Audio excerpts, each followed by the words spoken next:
Hello, good afternoon. Welcome on Investor Media TV show. We're today London Mayfair, and we are going to be on I Am FinTech today. Sophia, welcome. It's a real pleasure to have you here with us. Tell me, what do you do? Give us a bit more information about your activities, and you work for Amber, is that right? That's right. Thank you so much for having me. It's a pleasure to be here. So I'm Sophia Shluger. I'm the managing director in Europe here for Amber Group. So Amber Group is a digital asset gateway, and basically we empower our clients to build their digital wealth. So whether it's an institution or a retail client, on our platform, we've got digital asset services that span investing, spending, trading, and financing. And so, for example, we have a lot of clients that are looking to build their digital wealth via our fixed and flexible yield products. We also have dual currency structured products.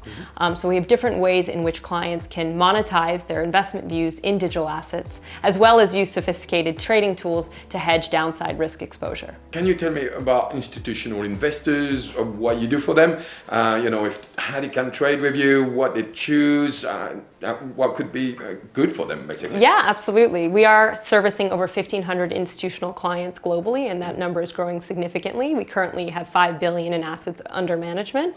What we're seeing is a lot of institutions come in and invest on USD stablecoins, which are pegged to the dollar. And so on our platform, we offer both fixed and flexible yield products so that clients can take exposure in the digital asset space. They can use some of our sophisticated trading tools, whether it be derivatives or futures. They can hedge their exposure, use leverage and margin, and they can really start building their digital wealth. Tell me, what would you say to someone which is new to crypto, doesn't know, is a bit not sure? How do you deal with them? Yeah, absolutely. And that's a great point that you raised, because actually I find that a lot of people are curious but still on the sidelines, and they need a lot of education to understand the unique opportunities that digital assets presents for those who not only want to build their wealth in digital assets but also potentially protect their wealth in the current macroeconomic environment. And so what I would suggest is read our asset allocation report that we've published that goes through blockchain and crypto 101. But also what I would say is that the moment is ripe now to participate and to get involved and to get up to speed on it.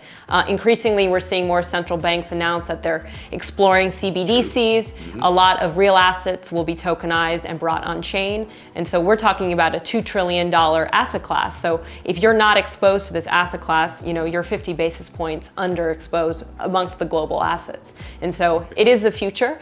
We're very excited about it, and we sit in the middle of the digital assets ecosystem, providing our clients with the tools and capabilities to build their wealth, but also to educate them and give them insights into where the future of the market will be.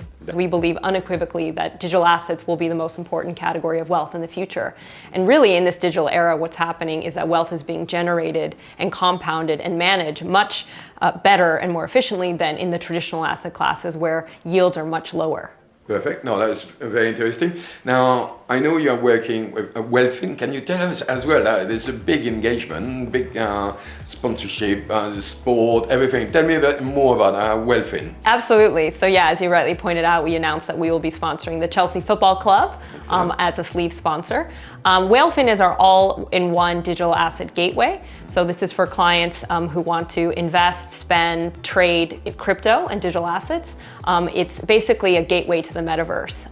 And that's really exciting because obviously the Metaverse is a huge economic opportunity, and we are building currently tools and capabilities towards that. So Wealthfin is the place where our clients build their wealth, manage their wealth, and it's really designed to empower clients to be able to be as active as possible in the digital asset ecosystem. Now, you mentioned the Metaverse. Yes. How does that work for institutional investors? How do you connect the two together? Absolutely. So we just announced that in Q3 that we will be launching Openverse, which is a Web 3.0 platform that is basically designed to allow businesses and clients and communities to engage and participate in the metaverse economy. So we are basically building towards a decentralized future and allowing creators, brands, and businesses to participate and monetize their work in that space.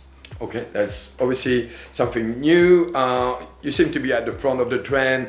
What in your view, are the next trends, going with the metaverse and obviously all the crypto? Where do you see the next products, the next trends? Yeah, absolutely. I mean, I think a lot of that is still being developed. In the metaverse, we obviously have a NFT minting platform called CreatorFi, which is in conjunction with TR Labs, and so we have NFT capabilities.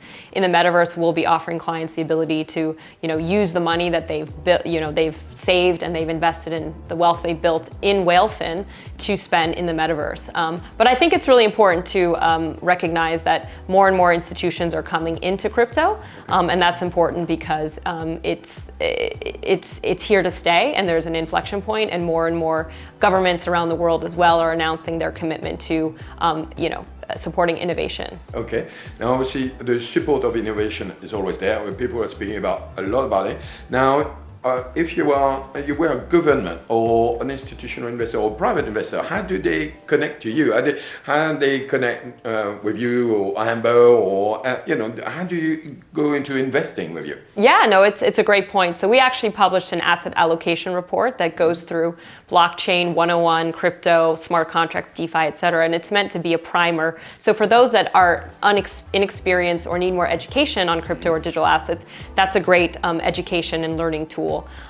If they want to find us, obviously they can find us at ambergroup.io or whalefin.com. But generally speaking, what's exciting is that we're seeing increasingly more family offices, for example, in both Asia and Europe participating in digital assets. So some research suggests about 30% of them are participating, whether directly trading it or indirectly, via venture capital investment. Okay, now it's very interesting. When considering to invest, how do you allocate the investment for your partners, government, family offices, private investors? How does that work? Yeah, absolutely. It's a great question. I mean, obviously, if they open an account with us, they would do a standard KYC AML onboarding process to have the account approved and open. But generally speaking, we're seeing more institutions invest in digital assets. So recent survey suggests that 80% of institutions believe that digital assets have a home in a diversified portfolio. In fact, there is research by Kaya that shows that actually allocating 1 to 2.5% of your alternative investment pot into Bitcoin, for example, actually improves risk-adjusted returns by a significant margin. So there is research out there that suggests that having an allocation to this higher beta investment is actually great within a diversified portfolio. So, on our platform, clients can, in a self-serve manner, trade crypto. Obviously, we have 24/7 trading coverage. So they can connect with our trading desk and send orders directly. But we also have other products that are coming to the market. And so, we offer a service that allows for, suggestion of trading ideas and insights into what's happening in the market so that our clients can be positioned appropriately, they can hedge their exposure, their exposure can be rebalanced, et cetera. So any investment view and risk tolerance, we can find a solution for those clients. Perfect. Now that, again, very good. Obviously, now you spoke about the future. Government are coming into the place. Not only private investors. I think it's there to stay. Can you tell me a bit more about the long term for a private investor? For example, where do you go? A couple of years ago, people were not sure to invest in crypto. Now, it's there to stay. What's the next step with you? Yeah, absolutely. I mean, I think you raise a good point. Obviously, I think there'll be more regulatory clarity going forward. The UK announced, the Treasury, that they want to make the UK a crypto hub, which is very supportive. And we also see data, for example, that 1 million of Bitcoin is in the hands of institutional investors, or about 5% of the issued supply. So increasingly, we're seeing more conservative institutions come in, even pension funds in small size. So, in terms of next steps, as I mentioned, we are building a Metaverse platform, a Web 3.0 platform. And so, again, I think what's differentiated about us, just not only in terms of our high-touch end-to-end servicing and our low fees and flexibility and customization, is the fact that we are enabling our clients to be able to participate in the Metaverse. Thank you very much for being today on I Am FinTech TV. Look forward to see you on the 23rd of June in London at Our Haven. Absolutely, look forward to being there. Thanks for having me today. Thank you very much. All right. Goodbye, thank you.